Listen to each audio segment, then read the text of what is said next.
Hello, and welcome to Lent Online with Reverend Rebecca.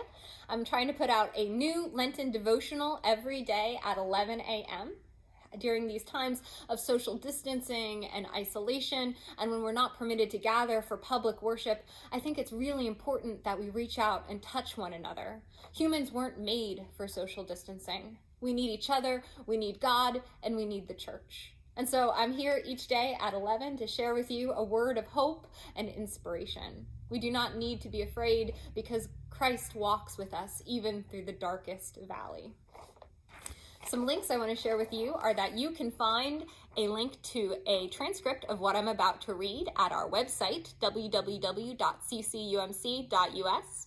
And what you can find there is our church newsletter, which is where this is published. This is a piece by Richard VanScoyc.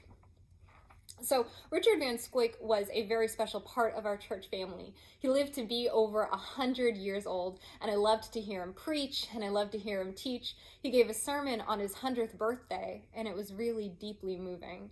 Richard was a member of the Blair County Historical Society. He was a history teacher, and he touched many lives. Before Richard went home to be with God, he wrote lots of articles for our church newsletter. So even though he's no longer physically with us, his words continue to inspire us.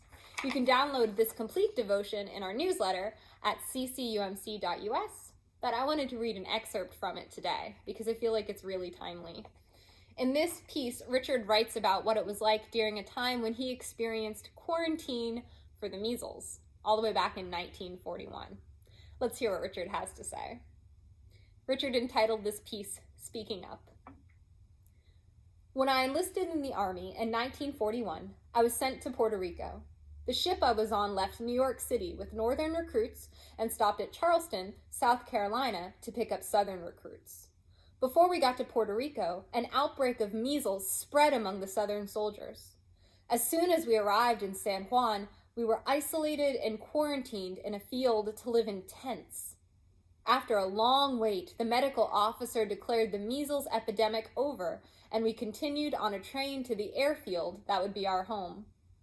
On arrival, the measles outbreak returned, and we were again quarantined. We had no duties except marching and drilling day after day. The authorities over us, fearing rebellion among the restless and bored troops, decided to give us a party, a beer party. It didn't take long before most of the troops were drunk, except for those of us who did not drink beer. Soon, the Civil War started over again, as drunk northern and southern troops fought each other. Many soldiers were injured so badly that ambulances were brought in to take them to the hospital. The few of us who were sober helped carry the injured to the ambulances and then retreated to our tents. I was alone, sitting on my cot, when the door flap on the tent opened and a very big, drunk Southern soldier entered. In a loud voice, he said to me, "Are there any," swear word, "Yankees here?" It was a very stressful moment for me. If I answered, "Yes, I am a Yankee," I would have had to fight him. If I said, "No, there are no Yankees here," to save my skin, I would have denied the truth. So what to do? I said nothing, and after glaring at me, he interpreted my silence as a no, and he left the tent.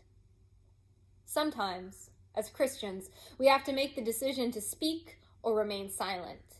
Mark 15:13 says, "And the chief priests accused Jesus of many things, but Jesus answered not a word." Jesus knew it was too late to speak out and defend himself, but sometimes it is cowardly to remain silent and deny one's faith. English statesman Edmund Burke said, "The only thing necessary for the triumph of evil is for good men to do nothing, or for good men and women to say nothing." Peter was courageous when he stood by Jesus as the other disciples fled after guards came to arrest Jesus. Peter cut off the ear of one of the guards, then followed them to the hall where Jesus was detained. Then he lost his courage. He was under great stress and felt abandoned. 3 times Peter denied knowing Jesus.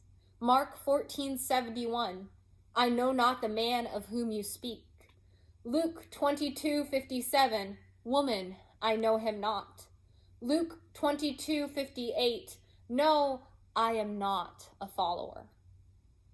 But then Peter repented and wept bitterly. We hear little more of Peter until Easter morning. He must have been miserable all Saturday after the crucifixion of Jesus.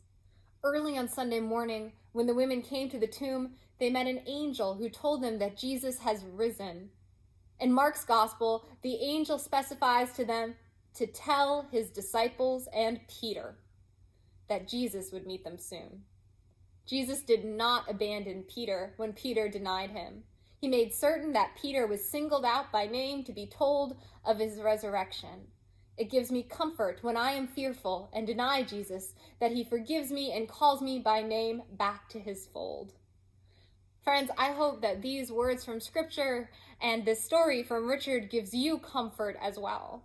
Even though we are afraid, we don't need to be, because Jesus calls each and every one of us by name. Even in these dark times, God is with us, and Christ walks through us through the darkest valleys. Friends, don't let fear enslave you. Instead, remember that Christ makes us free. During this time, even though we cannot physically be together, please continue to share the good news, share hope, share love. Continue to speak out and speak up for what we believe. And remember that loving each other and love of God and love of neighbor, these are the golden rule. These are the most important things. Tune in tomorrow at 11 for another video where we'll be sharing another time of Lenten online devotions together. And also be sure to check out our website, www.ccumc.us, to read the rest of Richard's very thoughtful and heartfelt devotion. Until tomorrow, God bless.